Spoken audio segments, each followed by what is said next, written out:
Hello दोस्तों, स्वागत है आप सभी का मेरे साथ। मेरा नाम है रवि और आज की इस वीडियो में हम बात करेंगे EPFO SSA social security assistant और स्टेनोग्राफर के जो एग्ज़ाम हुआ था उसका टाइपिंग टेस्ट है 19 तारीख और 18 तारीख को। उसके आज एडमिट कार्ड रिलीज़ हो गए हैं। तो अगर आप उस टेस्ट के लिए क्वालिफाई हैं, अगर आपने टीयर 1 को क्वालिफाई किया है तो आप अपना एडमिट कार्ड डाउनलोड करके देख सकते हैं कि आपका सेंटर कहाँ पर पड़ा है। और उसके बाद आप देख सकते हैं इसकी इंस्ट्रक्शन जो मैं यहाँ पर बताऊंगा कि इंस्ट्रक्शंस कितनी ज़रूरी हैं आपको जानने के लिए, क्योंकि इसका जो टाइपिंग का पैटर्न है वो थोड़ा सा जो है आपका सीएचएसएल से या एसएससी के किसी भी एग्जाम से थोड़ा सा डिफिकल्ट साइड में। ठीक है, वहाँ पर हमको सारी चीज़ें पता होती है कि कितने परसेंट वहाँ पे एरर अलाउ है, बैक स्पेस अलाउ है या नहीं। यहाँ पर आपको थोड़ी सी चीज़ें प्रॉब्लम कर सकती हैं क्योंकि यहाँ पर हमें नहीं पता कि कितने परसेंट एरर अलाउ है। ऊपर से इन्होंने टीयर 1 की जो है कट ऑफ के बारे में कुछ नहीं बताया। इन्होंने बोला सेक्शनल कट ऑफ रहेगी हर सब्जेक्ट की, लेकिन ऐसा भी नहीं हुआ क्योंकि कंप्यूटर में बहुत सारे ऐसे बच्चे भी हैं जो नेगेटिव में मार्क्स लेकर आ रहे हैं लेकिन फिर भी वो क्वालिफाई कर गए हैं टीयर 2 के लिए। तो इनके बारे में अभी हमें कुछ भी क्लियर नहीं है। तो इस वीडियो को आप देखना, थोड़ी सी चीज़ें आपको पता चलेंगी और आपको किन किन बातों को ध्यान रखना है इसके टाइपिंग टेस्ट अगर आप देने जा रहे हो। ठीक है, और मैं आशा करता हूँ कि अगर आप टाइपिंग टेस्ट के लिए क्वालिफाई हो तो आप फाइनल मेरिट तक जाओ, आपका नाम इसके अंदर आए और आपके पास एक गवर्नमेंट जॉब। ठीक है, तो सबसे पहले बात करते हैं कि आप इसका जो है एडमिट कार्ड वो कहाँ से डाउनलोड कर सकते हो। तो आप यहाँ पर मेरे टेलीग्राम चैनल पे जा सकते हो। यहाँ पर टेलीग्राम चैनल पे आपको अनलर्निंग पाठशाला लिखना है, यहाँ पे मिल जाएगा चैनल। ठीक है, इसका लिंक भी मैं नीचे डिस्क्रिप्शन में प्रोवाइड कर दूंगा। यहाँ पर 76 सब्सक्राइबर आपको दिखेंगे क्योंकि अभी अभी नया चैनल मैंने ये बनाया है, इसलिए बहुत कम सब्सक्राइबर है। यहाँ पर मैंने लिंक डाल दिया है, स्टेनोग्राफर का ये पहला लिंक है और जो एसएससी का टाइपिंग टेस्ट है उसका ये सेकंड लिंक है। जैसे ही आप इस लिंक के ऊपर क्लिक करोगे आपके सामने लॉगिन विंडो ओपन हो जाएगी और यहाँ पर जैसे ही आप अपनी डिटेल्स फिल करके इसको लॉगिन करोगे तो आप देख पाओगे कि आपका जो है सेंटर कहाँ पर पड़ा है। ठीक है, तो देखो जैसे ये एक मैंने जो यहाँ पे लगाया है स्क्रीनशॉट, यहाँ पर एनटीए एग्जाम सेंटर, मतलब जो इनका एनटीए का मेन हेडक्वार्टर है नोएडा के अंदर, वहीं पर इसका सेंटर पड़ा हुआ है सेक्टर 64 में। ठीक है, लेकिन कई बच्चों का जो है जो दिखा रहा था जब सिटी इंटीमेशन आया था 6 तारीख को तो कई बच्चों का नोएडा दिखा रहा था। ठीक है, लेकिन उनका सेंटर नोएडा की जगह कई अलग अलग जगह पर भी पड़ा है। जैसे किसी का सरिता विहार पड़ा है, किसी का पवन गंगा इंटरनेशनल जो इधर जनकपुरी साइड में है दिल्ली में, उधर पड़ा है। तो ये चीज़ें हुई है, बच्चों को नोएडा दिखाया गया था सिटी इंटीमेशन में, लेकिन वो सिटी जो है चेंज हो गई है कई बच्चों की। तो घबराना नहीं है, जहाँ पर भी आपका है आपको वहाँ पे जाके टेस्ट दे के आना है। ठीक है, तो ये देखो इस तरह से आपका सब कुछ लिखा हुआ आएगा। सेकंड शिफ्ट का है, 2 शिफ्ट में टाइपिंग टेस्ट होनी है। पहली शिफ्ट जो है वहाँ पे 11 बजे का रिपोर्टिंग टाइम है और 12 बजे तक एंट्री होगी और 12:30 से लेकर के 1:30 बजे तक आपका टाइपिंग टेस्ट होगा। और दूसरी वाली शिफ्ट के अंदर 2 बजे आपका एंट्री टाइम है, 3 बजे गेट बंद हो जाएंगे और 3:30 से 4:30 बजे तक जो है ये एग्ज़ाम कंडक्ट कराया जाएगा। ठीक है, तो देखो 19 तारीख को टेस्ट है और ये मत सोचना कि वर्ल्ड कप की वजह से हम वर्ल्ड कप का फाइनल देखने की वजह से हम इस टेस्ट को छोड़ दें। ऐसा मत करना, गलती मत करना, ये टेस्ट जरूर दे के आना। ठीक है, क्योंकि इसके बाद सीधी फाइनल लिस्ट लगनी है और कौन जाने कितनी कट ऑफ गई है, क्या पता आपका नाम वहाँ पर आ जाए। लेकिन इसकी टाइपिंग टेस्ट अगर आपने क्वालिफाई कर लिया तो आपके चांसेस काफ़ी ज़्यादा बन जाएंगे, क्योंकि 35 वर्ड्स पर मिनट बहुत थोड़ा सा मुश्किल हो जाता है बच्चों के लिए। ठीक है, मैंने इससे पिछली वीडियो में आपको इसका डेटा भी दिखाया था सीएचएसएल का लेकर कि कैसे 35,000 बच्चों में से सिर्फ 15,000 बच्चे 35 वर्ड्स पर मिनट की स्पीड को क्वालिफाई कर पाए थे। उस वीडियो का लिंक मैं यहाँ दे दूंगा, आप देख सकते हो। ठीक है, चलो ये हो गई सेंटर की बात। इसके बाद हम बात करते हैं जो इसके अंदर इंपॉर्टेंट इंस्ट्रक्शंस दिए हैं। तो यहाँ पर मैंने इंपॉर्टेंट इंस्ट्रक्शंस को यहाँ पर मैंने अंडरलाइन कर लिया है, तो सिर्फ मैं आपको वही बताऊंगा और बाकी आप चाहो तो पूरा इसका नोटिफिकेशन पढ़ सकते हो अपना एडमिट कार्ड डाउनलोड करके। ठीक है, तो देखो पहली चीज़ देखते हैं कि आपको 2 फोटो जरूर लेके जानी है एग्जाम में और इन चीज़ों को सीरियसली लेना। अगर इसमें से कुछ भी आपने सीरियसली नहीं लिया या कुछ आप भूल गए तो वो आपको एंट्री नहीं देंगे। ये काफ़ी स्ट्रिक्ट होते हैं, बिल्कुल भी आपकी नहीं सुनेंगे। जो इन्होंने बोला है इंस्ट्रक्शंस में वो आपको फॉलो करना ही करना है। तो ध्यान से इन चीज़ों को देखना। पहली चीज़ तो आपको 2 फोटो लेके जानी है, ओरिजिनल आईडी प्रूफ लेके जाना है, एडमिट कार्ड लेके जाना है। ठीक है, ओरिजिनल आईडी प्रूफ में आप पैन कार्ड ले जा सकते हैं, ड्राइविंग लाइसेंस ले जा सकते हैं, पासपोर्ट, वोटर आईडी, आधार कार्ड, आप इनमें से सारी चीज़ें कुछ भी ले जा सकते हैं। राशन कार्ड हो गया और Aadhaar card enrolment number with Aadhaar enrolment number with photo. ठीक है, इन सारी चीज़ों को आप वहाँ पर ले जा सकते हैं। इसके अलावा जो इम्पोर्टेंट पॉइंट है वो है कि आपको 10 मिनट मिलेंगे टाइपिंग करने के लिए, 10 मिनट। और इंग्लिश वालों को 35 वर्ड्स पर मिनट चाहिए। इंग्लिश वालों जो इंग्लिश में टाइपिंग करेंगे, जो हिंदी में टाइपिंग करेंगे उनको 30 वर्ड्स पर मिनट चाहिए। और अगर की डिप्रेशन की बात करें तो 10,500 की डिप्रेशन चाहिए किसको, इंग्लिश वालों को, और जो हिंदी में टाइपिंग करेंगे उनको 9,000 की डिप्रेशन चाहिए।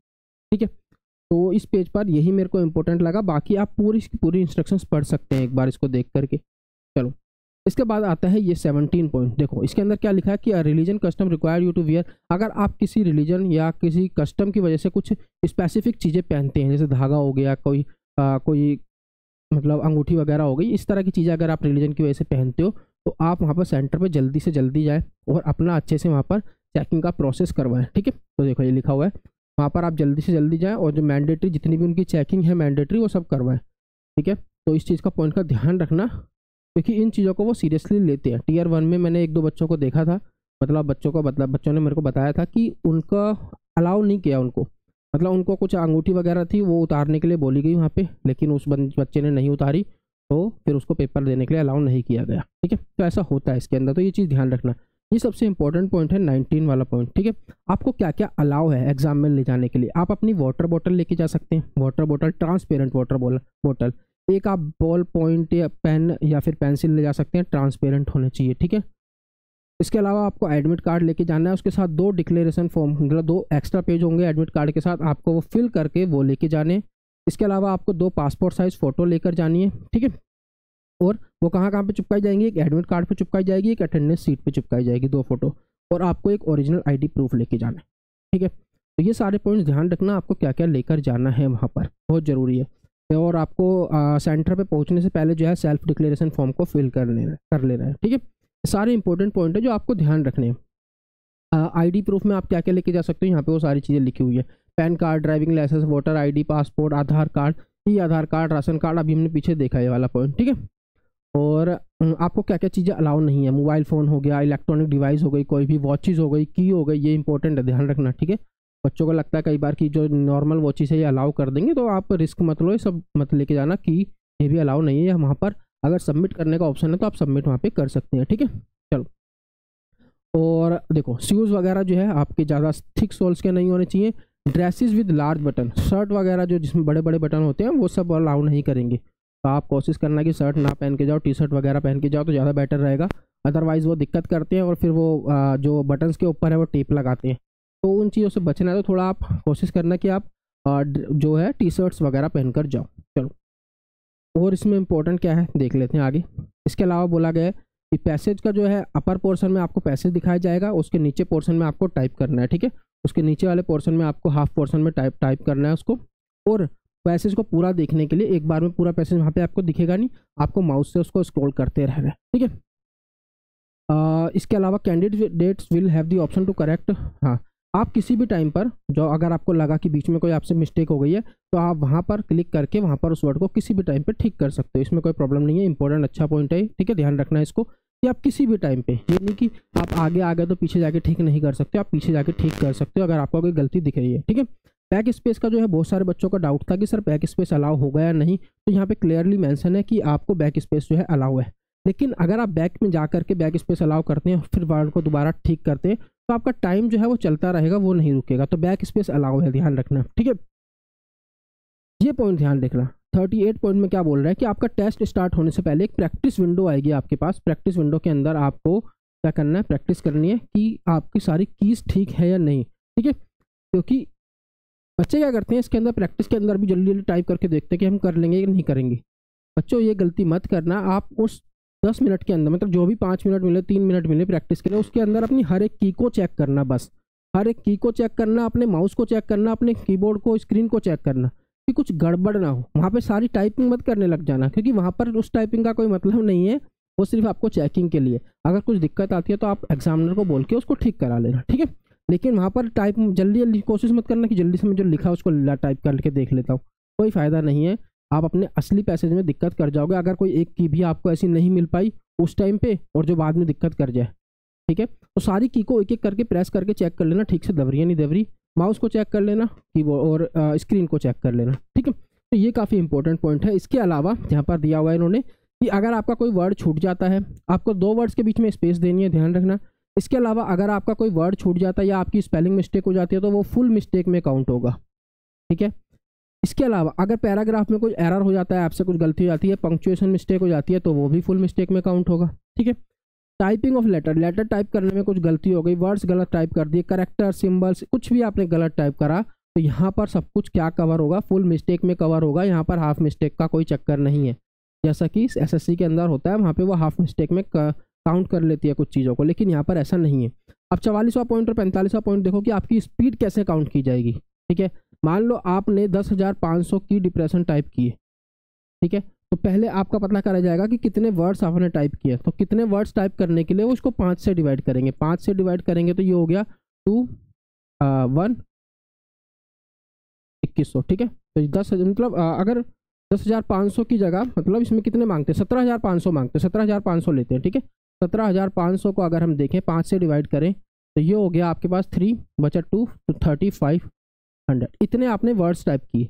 वो पता करने की आपकी स्पीड कितनी है तो वो आपको इसको 10 से डिवाइड कर देंगे 350। तो इसका मतलब आपको कितने की डिप्रेशन चाहिए, 17,500 की डिप्रेशन चाहिए। अगर आप बिल्कुल सही टाइप करते हो तो आपकी 35 की स्पीड बन जाएगी। ठीक है, 35 की स्पीड बन जाएगी, 10 से डिवाइड कर देंगे। तो आई होप ये सारे के सारे पॉइंट्स क्लियर हो गए होंगे। अगर अब भी आपको कोई दिक्कत आती है तो आप मुझसे यहाँ पर इंस्टाग्राम पे मैथ्स बाय रवि सर करके मेरी आईडी है, यहाँ पर आप मेरे से कोई भी क्वेश्चन आप पूछ सकते हैं अगर आपको कोई भी डाउट आ रहा है। ठीक है, इसके अलावा आप अनलर्निंग पाठशाला का जो है टेलीग्राम चैनल ज्वाइन कर सकते हैं। यहाँ पे आपको हर एग्जाम की इन्फॉर्मेशन जल्दी से जल्दी मिलेगी और इस पेपर का, इस टाइपिंग टेस्ट का जो एडमिट कार्ड है उसका लिंक भी आपको यहाँ पर मिल जाएगा। ठीक है, ये वाला और ये वाला, ये स्टेनो का है और ये SSA का। ठीक है, तो आज की वीडियो में इतना ही। अगर आपको कोई दिक्कत लगती है आप मेरे से पूछ सकते हैं, मेरी इंस्टाग्राम आईडी पे जा सकते हैं, नीचे कमेंट करके ही मेरे को बता सकते हैं।